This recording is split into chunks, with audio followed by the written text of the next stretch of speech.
Hello. So in this video, we're going to talk about Dwight Little's film Tekken. Tekken is part of the sort of genre of video game fighting tournament adaptation movies. It is based on the Tekken franchise of video games. Like things like Mortal Kombat movies, the Street Fighter movies, etc., etc., Tekken tries to put what is in many ways a game series with limited storyline into a medium that requires a plot.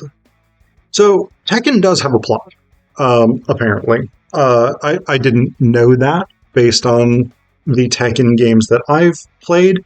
When I was a youngster back in the 90s and was going to places that had arcades, 90s into the early 2000s, I guess, Tekken was my favorite fighting game. I was never a big Mortal Kombat person. I didn't care about Street Fighter. But the Tekken games were the ones that I really liked, especially the ones with Eddie Gordo. He was my dude. Eddie Gordo was my guy. He was the one I chose whenever he was in the game. Eddie Gordo, hands down, best character in the Tekken franchise. It's Capoeira. Amazing, amazing, amazing. And he's in the movie for like 17 seconds. He literally just gets knocked out in his first fight.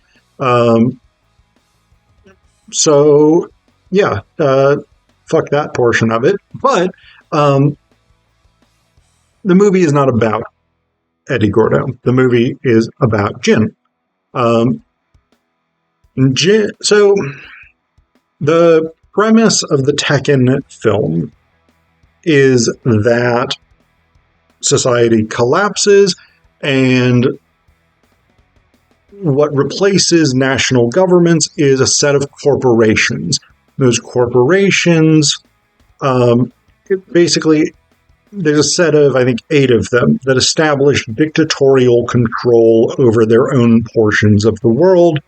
And it's very much a sort of dystopian societal collapse, 1984 type schema.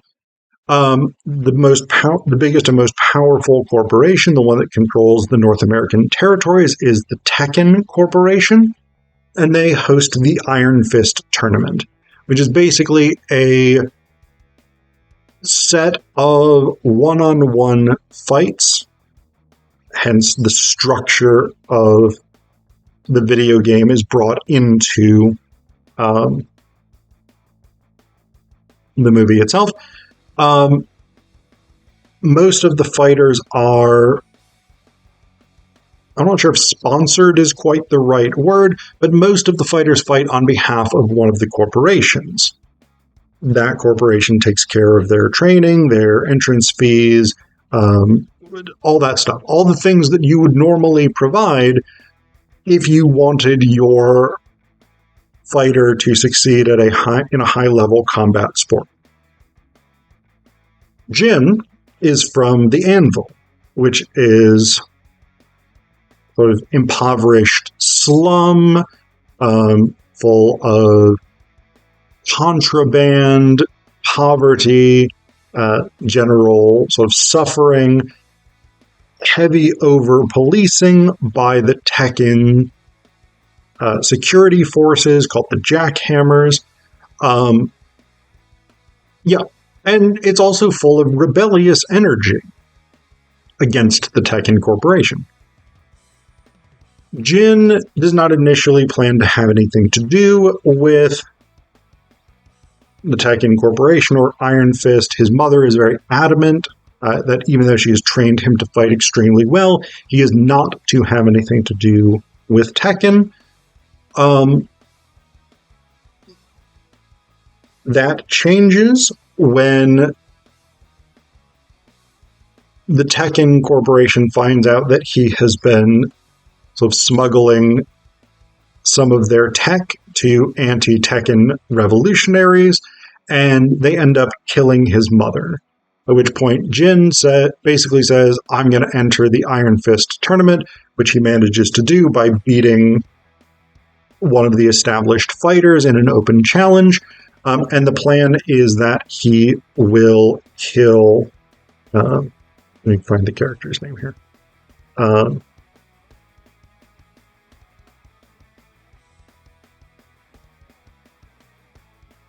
Heihachi Mishima. That doesn't exactly go to plan, in part because during this series of fights, in which he and Christy Montero fall in love, sort of, maybe.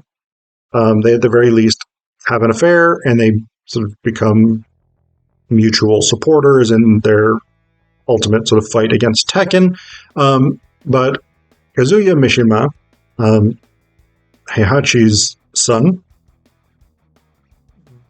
deposes his father as head of Tekken, and he takes over. He is much more violent for the sake of being violent.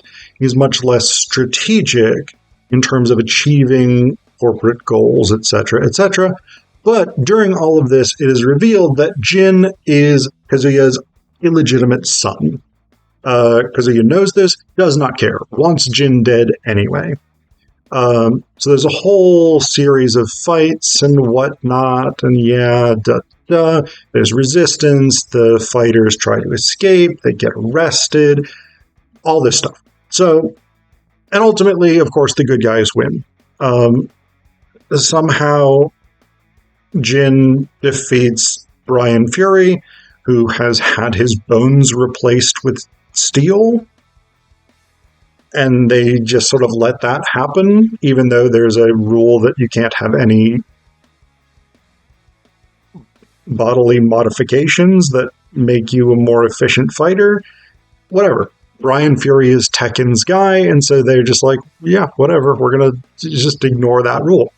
So anyway, eventually, Jin wins. He beats Brian Fury in the final of the Tekken championship. Then Kazuya comes out with some axes, and he's like, no, I'm going to kill you myself. This is now the final round. Jin manages to defeat him regardless of that. The good guys win. Now, Tekken's a weird movie.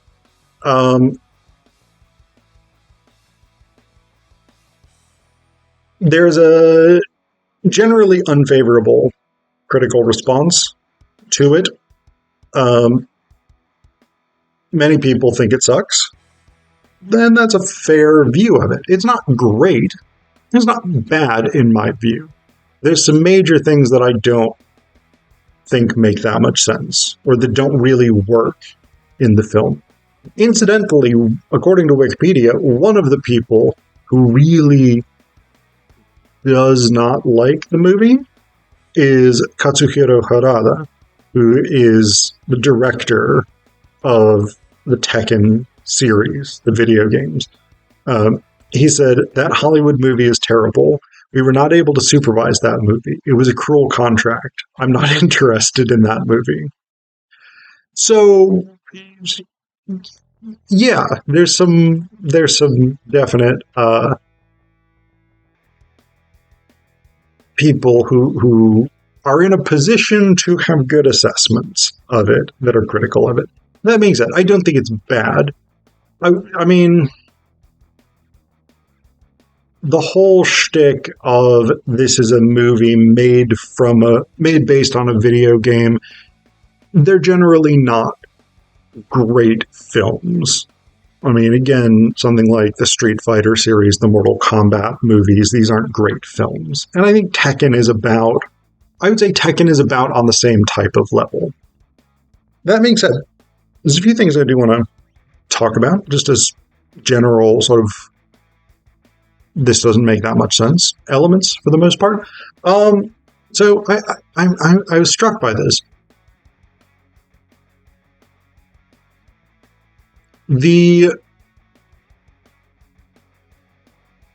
the world in which this is set is a world in which national governments have fallen and been replaced by corporations. That's not that unusual, a dystopian sci-fi premise, right? There's other films in which that happens, other sci-fi novels in which that happens, other TV shows in which that happens. I think it's a very odd premise, and I've started thinking about how odd this is. I don't know, I was struck by how odd this is at the beginning of this film and just throughout this movie.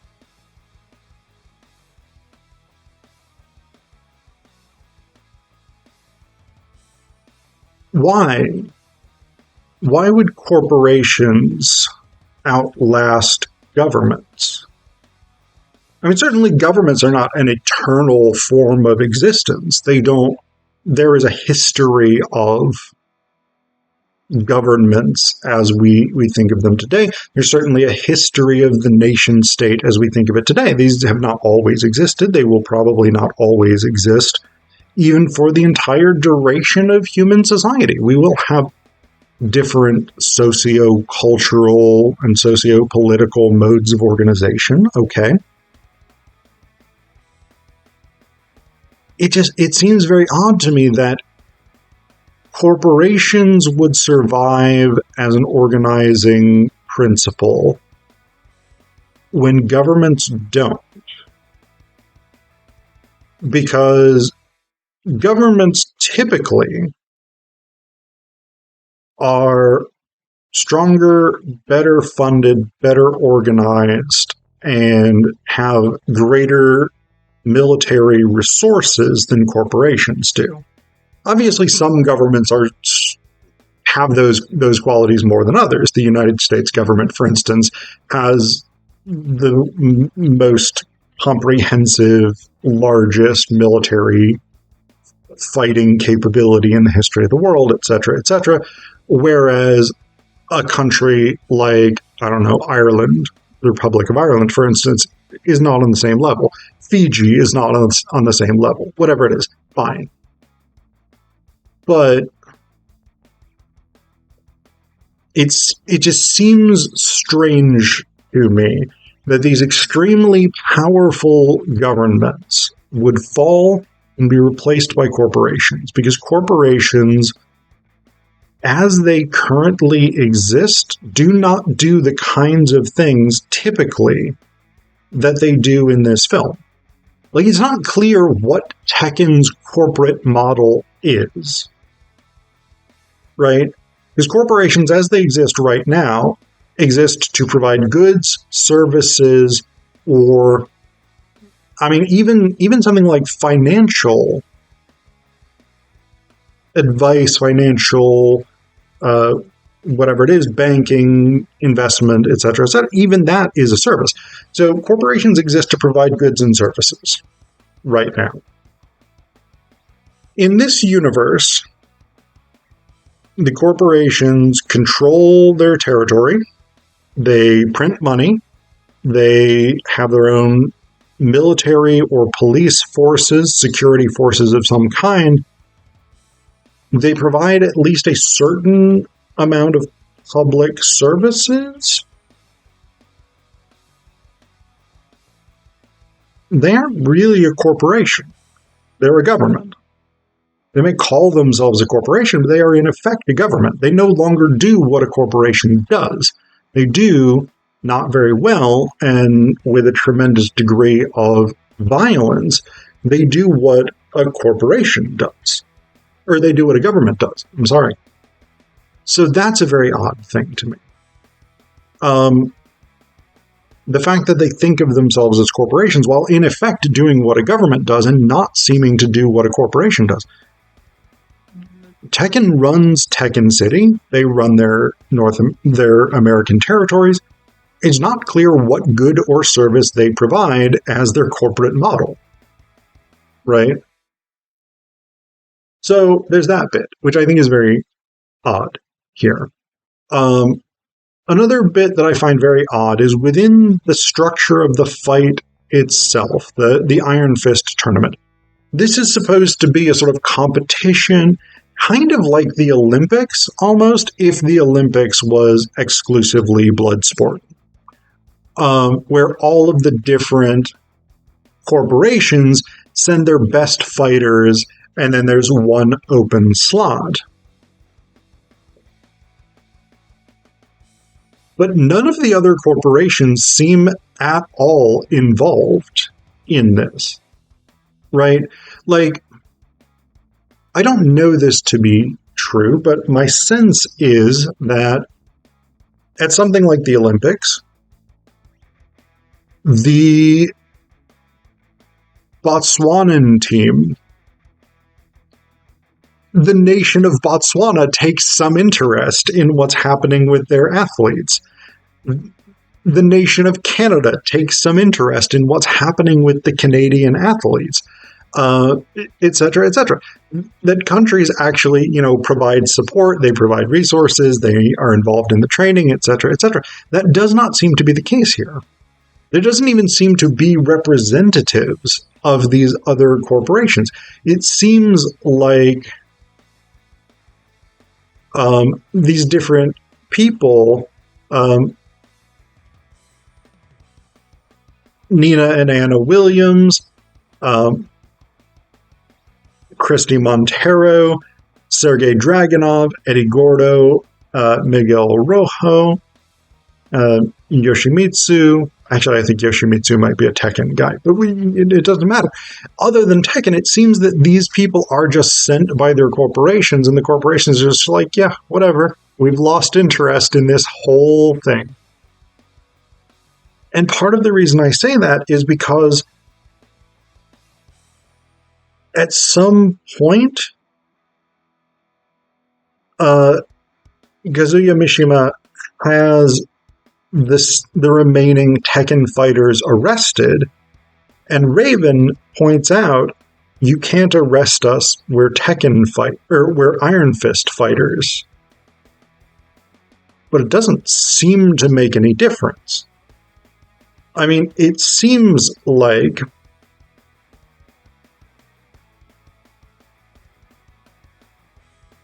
if you're Iron Fist fighters fighting on behalf of your corporations, that when you get arrested by Tekken in violation of the rules of the tournament, that maybe your corporation should be like, hey, Tekken, release our fighter.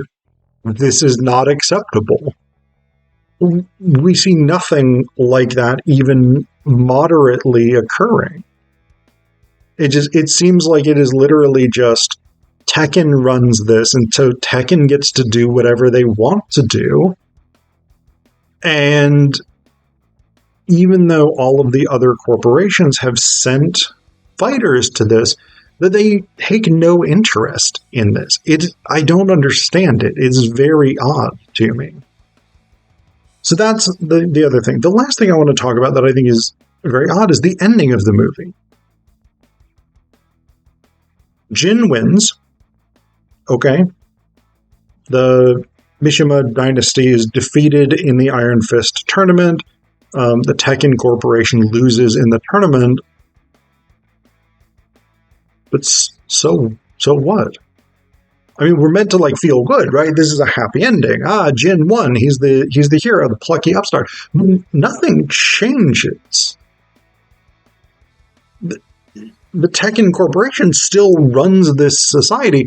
Jin is basically just like, yeah, I'm just going to go back to living in the anvil in this horrible slum.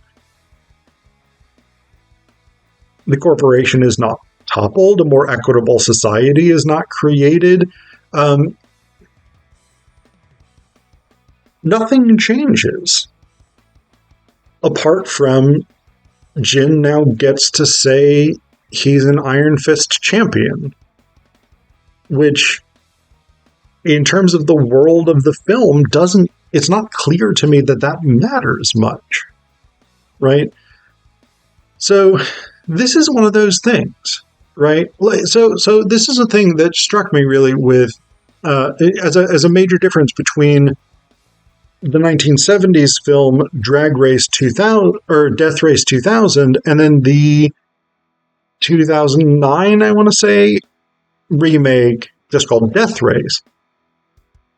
In the remake, the 21st century remake, nothing changes. The protagonist of the film and a couple of other characters escape from the prison where Death Race is being held. They flee to Mexico. But basically, society still sucks. It still functions under this dystopian regime. But in the 1976, I think, film Death Race 2000, the fucking evil dictatorship is toppled, right? The Frankenstein, the protagonist of the film, kills the president of this corrupt, violent society and is basically like, we're going to establish a better society on democratic principles. Tekken is very much in the latter camp, the more recent version of Death Race, Paul Anderson's version of Death Race, I think, in which the film ends with, yes, the individual protagonist has in some way improved their own life, but not in any meaningful way changed this society, the society that is the fundamental problem, right? Because the problem ultimately with the world of Tekken is not that Win has personally been wronged by the Tekken Corporation. It's that this is a society built on the Tekken Corporation being able to wrong people at its discretion with no possible remedy. And that remains at the end of the film. It is a profoundly unrewarding happy ending.